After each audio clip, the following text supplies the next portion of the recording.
Assalamualaikum warahmatullahi wabarakatuh. Perkenalkan saya Arya. Proyek UAS ini dibuat untuk memenuhi salah satu proyek UAS dari mata kuliah Ekonomi Pembangunan dengan dosen pengampu Ibu Cynthia Anissa, RPSPD MPDE, dari materi 9 sampai dengan materi 12. Oke, kita langsung masuk ke materi yang pertama atau slide pertama. Mana kok nggak mau muncul ya? Lama. Bentar ya, kita manual dulu. Ini lama.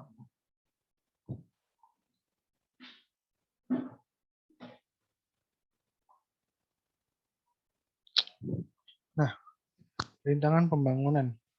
Pembangunan ini sendiri ditujukan untuk meningkatkan taraf hidup masyarakat di negara yang sedang berkembang. Namun faktanya berbeda jauh. Sejak Perang Dunia Kedua sampai dengan sekarang, itu tidak ada perkembangan yang signifikan mengenai taraf hidup masyarakatnya. Hal ini disebabkan oleh permasalahan dasar yang dimiliki oleh yang sedang dihadapi oleh negara sedang berkembang tersebut. Nah, berikut ini merupakan tiga rintangan dasar yang sedang dihadapi oleh negara berkembang tersebut. Yang pertama adanya kesenjangan sosial atau berkembangnya ketidakmerataan pendapatan. Nah, kesenjangan sosial ini merupakan masalah klasik yang dihadapi oleh negara yang sedang berkembang. Nah, yang kedua adanya bertumbuh pesatnya jumlah angka kemiskinan di negara tersebut. Nah, yang ketiga adanya gap antara negara maju dan negara berkembang yang sangat mencolok. Entah itu iptek, sumber daya manusia, dan sumber daya alamnya.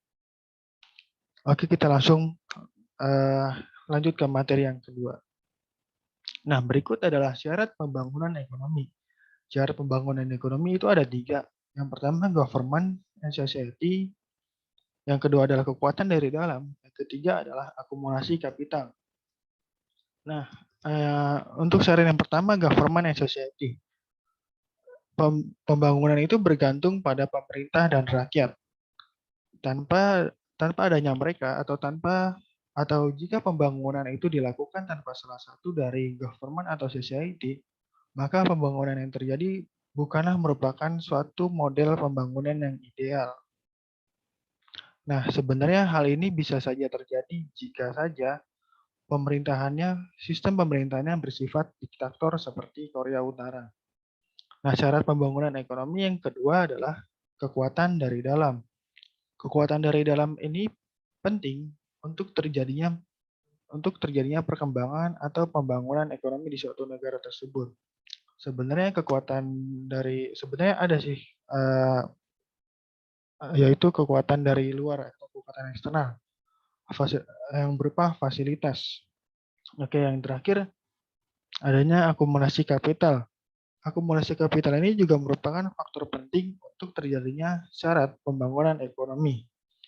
Akumulasi kapital ini berupa kenaikan volume dengan tujuan untuk kegiatan yang produktif. Oke, kita langsung masuk ke materi yang ketiga. Unsur-unsur pembangunan ekonomi. Unsur-unsur pembangunan ekonomi ini ada dua. Yang pertama, penduduk dan tenaga kerja. Dan yang kedua adalah angkatan kerja. Penduduk itu sendiri artinya adalah kumpulan manusia yang menempati wilayah geografi yang sama dan ruang tertentu. Contohnya adalah penduduk Bekasi. Penduduk Bekasi merupakan kumpulan manusia yang menempati suatu wilayah geografi yang sama, yaitu wilayah Bekasi. Nah, sedangkan tenaga kerja adalah kemampuan seseorang untuk menghasilkan barang atau jasa yang ditujukan untuk diri sendiri maupun masyarakat. Nah, angkatan kerja adalah penduduk dengan usia produktif namun tidak memiliki pekerjaan, seperti contohnya mahasiswa. Mahasiswa merupakan penduduk dengan usia yang produktif, namun hanya saja dia tidak sedang bekerja. Seperti itu.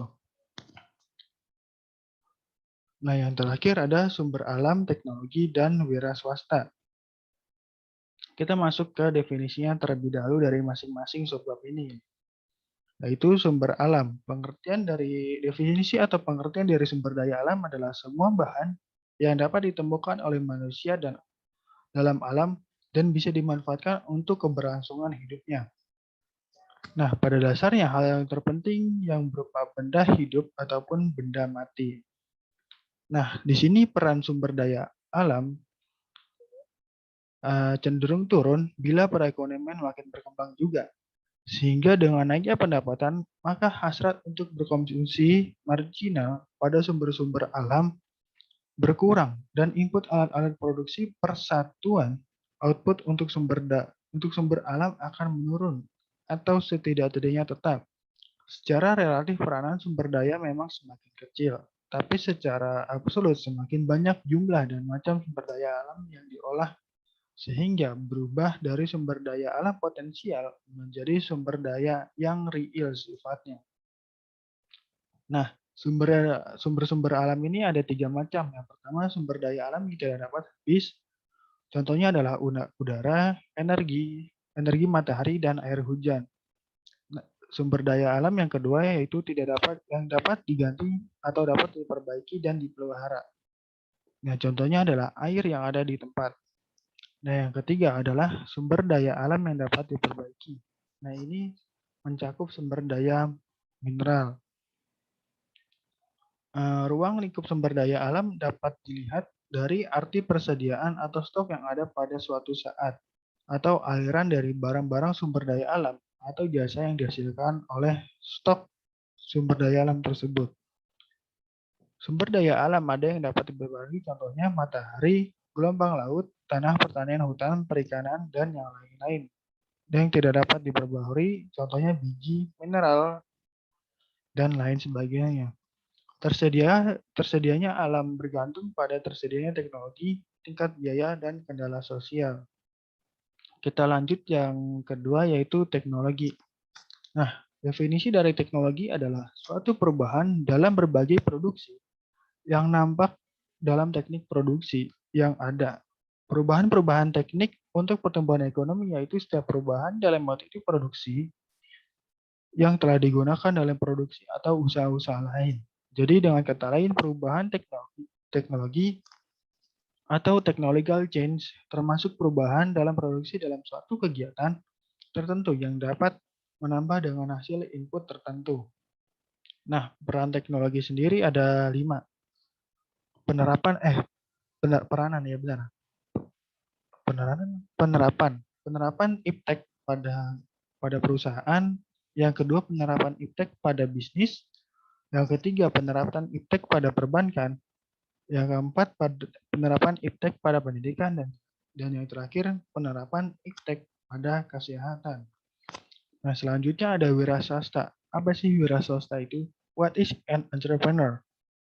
Pengertiannya atau definisinya adalah orang yang memiliki kemampuan melihat dan menilai kesempatan dalam bisnis, mengumpulkan sumber daya yang diperlukan dalam mengambil keuntungan. Fungsinya adalah perkembangan ekonomi merupakan hasil penerapan teknologi. Maka haruslah ada seseorang atau sekelompok orang yang berbuat untuk menerapkan kombinasi baru sumber-sumber produksi untuk kegiatan-kegiatan produktif.